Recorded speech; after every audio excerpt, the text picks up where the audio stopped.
Dan pada saat sudah sampai di Mina, batunya itu hilang. Dan apa yang terjadi? Orang yang memiliki strata tinggi tersebut marah-marah dan tidak terima. Assalamualaikum warahmatullahi wabarakatuh. Berjumpa lagi dengan saya Frida Nurul Sabila dalam channel Hikmah Kehidupan. Kali ini saya akan menceritakan tentang kisah seorang jamaah haji yang sombong dan zalim di tanah suci. Dan ia langsung mengalami kejadian aneh pada saat itu juga. Untuk nama dan tempat kami samarkan guna kenyamanan kita bersama. Dan sebelum saya melanjutkan kisah ini, jangan lupa untuk subscribe dan isi komentar di bawah. Dan tak perlu lama-lama lagi, kita langsung masuk saja ke ceritanya.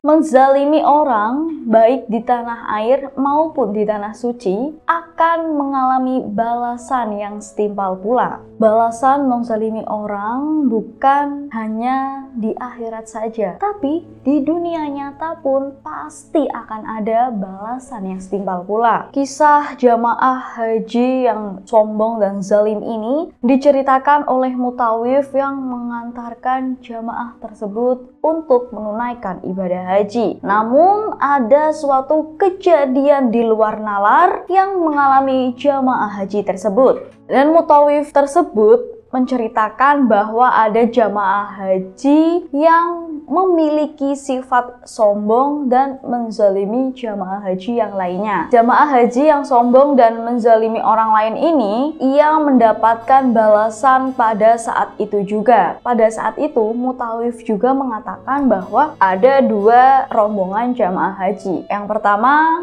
jamaah haji yang stratanya tinggi. Dan yang kedua, ada jamaah haji yang stratanya rendah. Mereka ini berada di dalam satu travel. Namun, jamaah yang strata tinggi ini tidak mau karena ia merasa disamakan dengan orang yang stratanya rendah. Dan pada akhirnya, jamaah yang memiliki strata tinggi ini berangkatnya menggunakan mobil yang berbeda. Ketika sudah sampai di Mekah, tentunya seluruh jamaah haji ini melaksanakan rangkaian ibadah haji. Dan ketika sudah sampai di Musdalifah, tentunya jamaah haji ini diwajibkan untuk bermalam dan mengambil batu untuk melempar jumroh. Dan batu yang harus diambil ini sebanyak 21 batu. Namun apa yang terjadi, Sobat Hikmah Kehidupan? Yang penasaran jangan lupa untuk komen di bawah ya. Dan usut punya usut, yang terjadi adalah orang yang memiliki strata tinggi ini menyuruh orang yang strata rendah ini untuk mengambilkan batu-batu tersebut. Karena orang yang strata tinggi ini tidak mau payah, dia hanya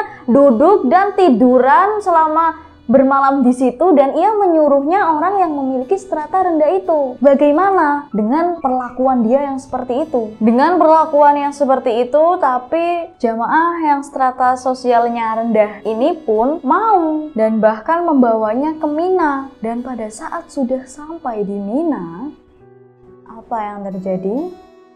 Batunya itu hilang. Dan apa yang terjadi? Orang yang memiliki strata tinggi tersebut marah-marah dan tidak terima. Bahkan sampai mencaci maki di depan wajahnya orang yang memiliki strata rendah tersebut.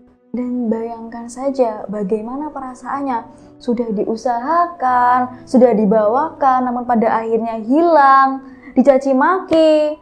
Pastikan orang tersebut mengalami yang sakit hati yang sangat teramat dalam. Dan pada akhirnya, jamaah yang memiliki strata tinggi ini tidak bisa melakukan ibadah jumroh. Jamaah yang memiliki strata tinggi ini pun menyesal kenapa dia tidak mengambil sendiri dan ia harus menyuruh orang lain, dan dia harus mencaci maki orang tersebut sampai melukai hatinya. Dan pada akhirnya jamaah haji yang memiliki strata sosialnya tinggi ini pulang dengan sia-sia. Itulah kisah jamaah haji yang memiliki sifat zalim dan sombong terhadap orang lain, dan pada akhirnya membawa mudorot kepada dirinya sendiri. Semoga kisah ini menjadikan pelajaran dan bermanfaat untuk kita agar tetap selalu rendah hati dan tetap berbuat baik ketika berada di tanah suci. Tetap dukung channel kita Hikmah Kehidupan dengan cara like, komen, dan subscribe. Terima kasih. Wassalamualaikum warahmatullahi wabarakatuh.